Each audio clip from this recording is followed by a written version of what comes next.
زنا اور اس سے توبہ کا طریقہ۔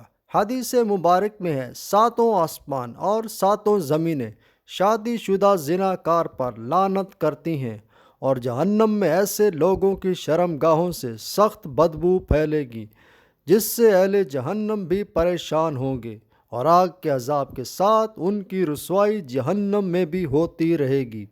ایک دوسری حدیث میں ہے، حضرت ابو ہریرہ رضی اللہ تعالیٰ عنہ فرماتے ہیں کہ رسول اللہ صلی اللہ علیہ وسلم نے فرمایا، زنا کرنے والا زنا کرتے وقت مومن نہیں رہتا، چوری کرنے والا چوری کے وقت مومن نہیں رہتا، اور شراب پینے والا شراب پینے کے وقت مومن نہیں رہتا۔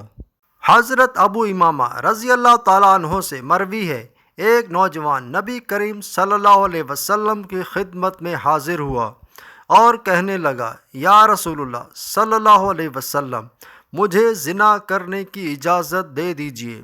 لوگ اس کی طرف متوجہ ہو کر اسے ڈانٹنے لگے اور اسے پیچھے ہٹانے لگے، لیکن نبی کریم صلی اللہ علیہ وسلم نے اس سے فرمایا، میرے قریب آ جاؤ۔ وہ نبی کریم صلی اللہ علیہ وسلم کے قریب جا کر بیٹھ گیا۔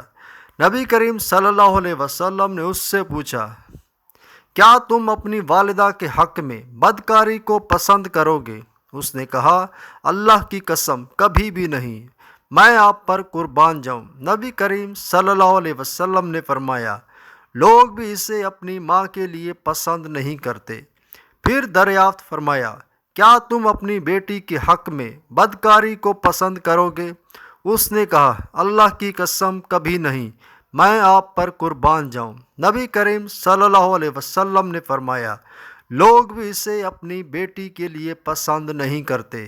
پھر پوچھا، کیا تم اپنی بہن کے حق میں بدکاری کو پسند کرو گے؟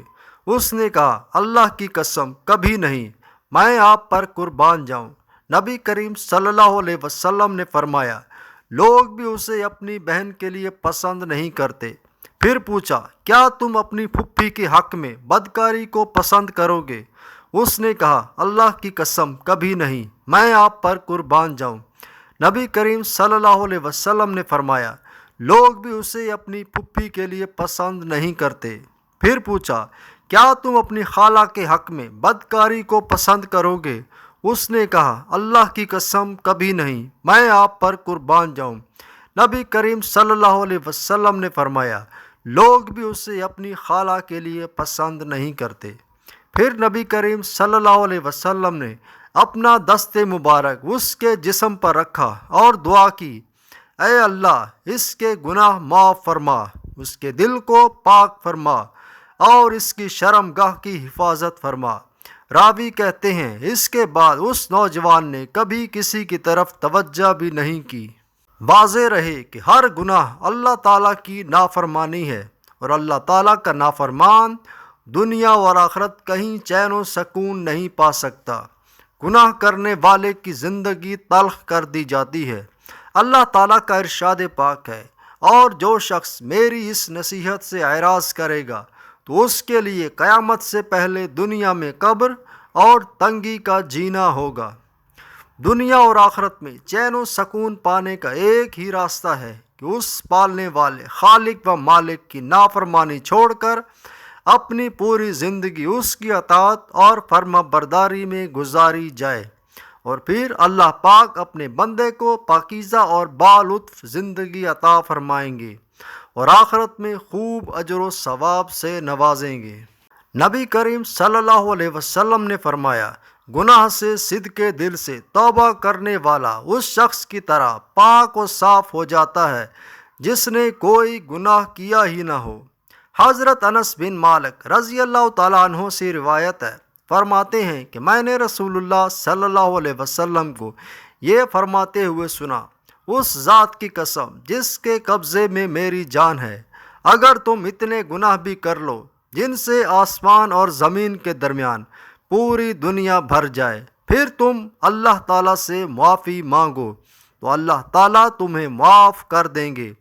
اور اس ذات کی قسم جس کے قبضے میں میری جان ہے، اگر تم خطا کرنا چھوڑ دو گے تو اللہ تعالیٰ ایسی قوم پیدا فرمائیں گے جو خطائیں کرے گی، پھر اللہ تعالیٰ سے معافی مانگے گی اور اللہ تعالیٰ انہیں معاف کریں گے۔ گناہوں سے توبہ کرنے کا طریقہ: جن گناہوں میں مبتلا ہو انہیں فوراً چھوڑ دے۔ اپنے گناہوں پر ندامت طاری ہو، سچے دل سے اللہ تعالیٰ سے معافی مانگے اور آئندہ گناہ نہ کرنے کا پکا ارادہ کر لے۔ نبی کریم صلی اللہ علیہ وسلم نے ارشاد فرمایا، سچی توبہ یہ ہے کہ انسان جس گناہ سے توبہ کر لے پھر دوبارہ وہ گناہ نہ کرے۔ سچی توبہ کرنے کے بعد پچھلے گناہ کو یاد نہ کریں۔ جس عورت کے ساتھ گناہ میں مبتلا ہوئے اس عورت سے دوبارہ ملنے، اسے دیکھنے یا اس سے بات چیت کرنے سے مکمل اجتناب کریں۔ کسی نیک اور سچے اللہ والے کی صحبت اختیار کریں اور ان سے اپنی روحانی امراض اور گناہوں کی اصلاح کرواتے رہیں۔